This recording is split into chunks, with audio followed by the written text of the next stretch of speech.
Welcome to ETV prime.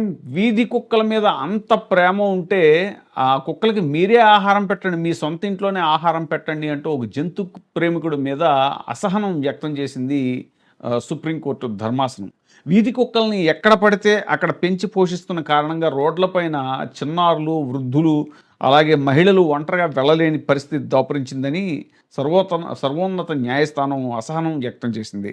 వీధి కుక్కల కోసం ప్రత్యేక ఆహార కేంద్రాలు తెరవాలి అంటూ పిటిషన్ దాఖలు చేసిన ఒక వ్యక్తి మీద ఆగ్రహం వ్యక్తం చేస్తూ జస్టిస్ విక్రమ్నాథ్, అలాగే జస్టిస్ సందీప్ మెహతాల సుప్రీంకోర్టు ధర్మాసనం ఆ వ్యక్తి తరఫున హాజరైనటువంటి న్యాయవాది మీద పలు ప్రశ్నలు సంధించింది. వీధి కుక్కల బాగోగులు పట్టించుకునేటువంటి ఇలాంటి దయార్ద్ర హృదయులు ప్రతి కాలనీలో, రోడ్లో ఆహార కేంద్రాలు పెట్టాలి అని అడగటం ఎందుకు? వారి సొంత ఇంట్లోనే ఆ కుక్కలకి ఆహారం పెట్టొచ్చు కదా అని చెప్పేసి కొంచెం తీవ్ర స్థాయిలోనే మండిపడినటువంటి ఉదంతం